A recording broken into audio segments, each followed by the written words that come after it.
आइए जानते हैं आज के प्रमुख अंतर्राष्ट्रीय खबरों को, लेकिन उससे पहले एक नजर हेडलाइंस पर। अन्नामलाई भाजपा से कब देंगे इस्तीफा, सामने आई तारीख। वेनेजुएला के कार्यकारी राष्ट्रपति ने प्रधानमंत्री से मुलाकात की, इन मुद्दों पर हुई चर्चा। इजराइल लेबनान के बीच हो गया सीजफायर, ट्रंप ने नेतन्याहू को मनाया। यूएनएससी से पाकिस्तान की छुट्टी, पहली बार यूएन सुरक्षा परिषद का मेंबर बना। कुवैत में भारतीय की मौत पर तमाशबीन बना अमेरिका, ट्रंप की नीति, अमेरिकी मरेगा तभी करेंगे ईरान पर हमला। ट्रंप की नेतन्याहू के साथ तल्ख बातचीत ने ईरान वार्ता को और उलझाया। न्यूयॉर्क के मैनहोल की मिस्ट्री, कौन सा खजाना खोजने कूद रहे लोग। राफेल से टक्कर का सपना टूटा, पाकिस्तान को चीन ने बीच राह में छोड़ा। सिद्धार्थ शुक्ला, मुझे मारता पीटता था, जब शिल्पा शिंदे ने एक्स बॉयफ्रेंड पर लगाया आरोप।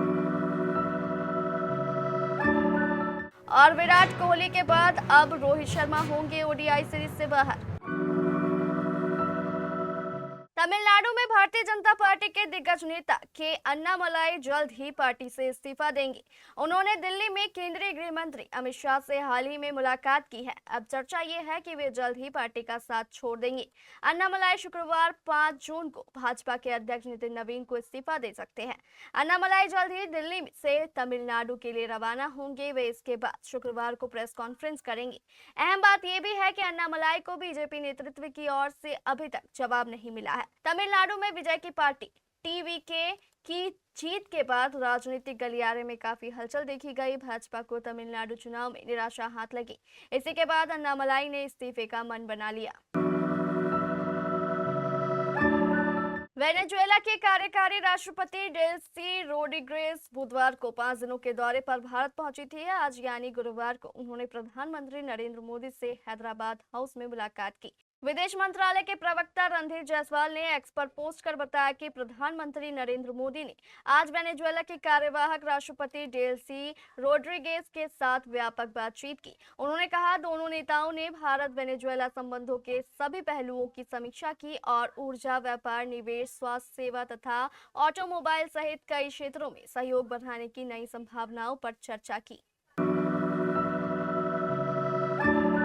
मध्य पूर्व में जारी तनाव के बीच इजराइल और लेबनान ने बुधवार को युद्ध विराम लागू करने पर सहमति जताई है। हालांकि दोनों देशों ने स्पष्ट किया है कि यह युद्ध विराम तभी प्रभावी होगा जब ईरान समर्थित संगठन हिजबुल्लाह पूरी तरह से हमले और गोलीबारी बंद करेगा। यह जानकारी अमेरिका की अगुवाई में वॉशिंगटन में हुई वार्ता के बाद जारी संयुक्त बयान में दी गई। संयुक्त बयान के अनुसार इजराइल और लेबनान ने संघर्ष विराम लागू करने पर सहमति व्यक्त की है।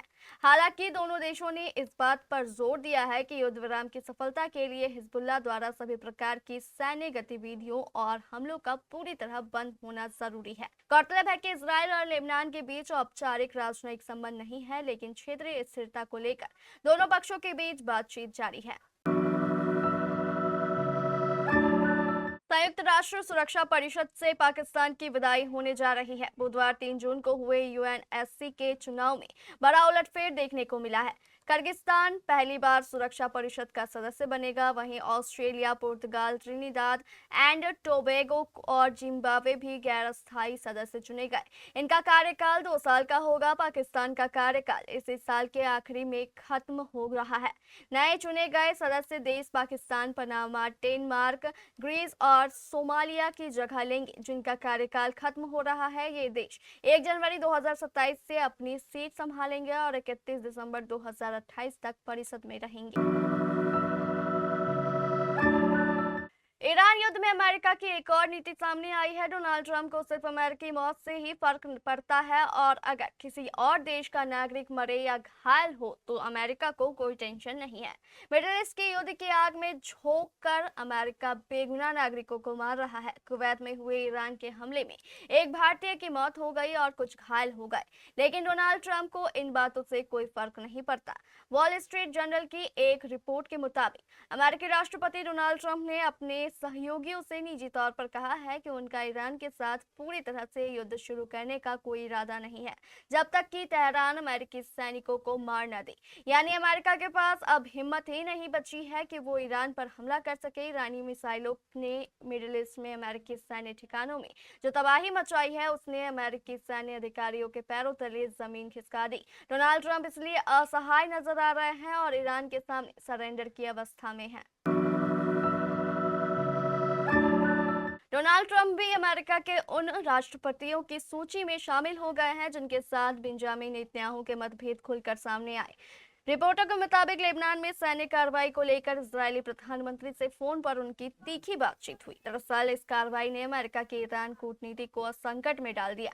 लेबनान पर इजरायल के हमलों के जवाब में ईरान ने अमेरिका के साथ बातचीत रोकने की धमकी दी है।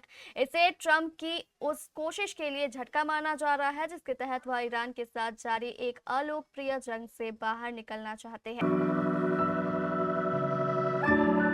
अमेरिका के न्यूयॉर्क शहर में इन दिनों एक अजीब और रहस्यमय घटना चर्चा में है। सोशल मीडिया पर वायरल हुए कई वीडियो में कुछ लोगों को शहर के मैनहोल खोलकर सीवर सिस्टम में उतरते और फिर घंटों बाद बाहर निकलते देखा गया। इन घटनाओं ने स्थानीय लोग और प्रशासन दोनों की चिंता बढ़ा दी है। वीडियो में दिखाई दे रहा है कि देर रात कुछ लोग ब्रुकलिन और क्वींस के अलग अलग इलाकों में मैनहोल के ढक्कन हटाकर सीवर नेटवर्क में प्रवेश करते हैं। कई मामलों में वे घंटों बाद उसी रास्ते से वापस बाहर दिखाई दिए हैं। यह सब रात के अंधेरे में हो रहा था जिससे लोगों के बीच तरह तरह की अटकलें लगने लगी।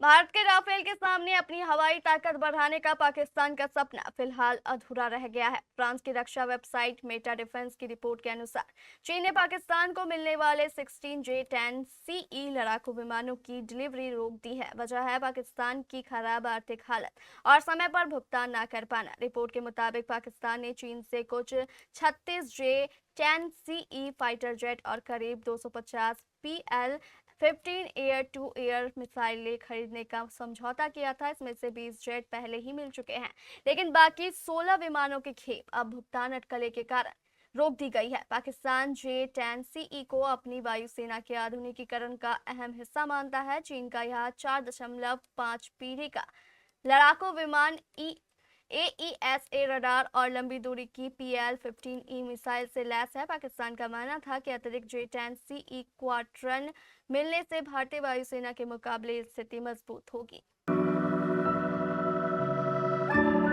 शिल्पा शिंदे कंट्रोवर्सी क्वीन बन चुकी है। वो हर साल किसी न किसी विवाद को लेकर सुर्खियों में रहती है। भारती सिंह के पॉडकास्ट में शिल्पा ने नया खुलासा किया।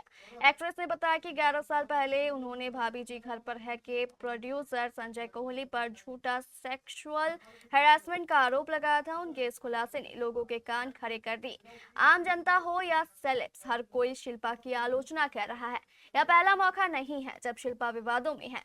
इससे पहले उन्होंने एक्स बॉयफ्रेंड सिद्धार्थ शुक्ला को भी लेकर चौंकाने वाला खुलासा किया। एक मीडिया रिपोर्ट में बातचीत में शिल्पा ने कहा कि मैं और सिद्धार्थ रिश्ते में थे। सिद्धार्थ काफी पॉजिटिव और गुस्सैल किस्म के इंसान थे। वे नहीं चाहते थे कि मैं उन्हें छोड़कर जाऊं। एक्ट्रेस ने कहा कि सिद्धार्थ मेरे साथ मारपीट करते थे, मुझे अपशब्द कहते थे, कभी कभी वो इतना ज्यादा गुस्सा करने लगते थे कि मैं डर जाती थी। उन्होंने मुझे गालियां दी और थप्पड़ भी मारे। IPL 2026 खत्म होते ही भारतीय क्रिकेट फैंस की नजरें 13 जून से अफगानिस्तान के खिलाफ होने वाली 3 मैचों की वनडे सीरीज पर टिक गई थी।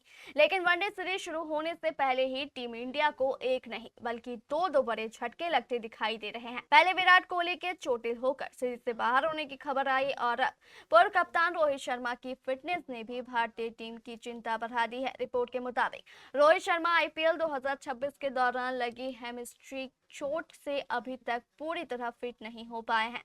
ऐसे में वनडे सीरीज में उनका खेलना मुश्किल माना जा रहा है। यदि ऐसा होता है तो भारत को अपने 2 सबसे बड़े मैच विनर्स विराट कोहली और रोहित शर्मा के बिना मैदान पर उतरना पड़ सकता है।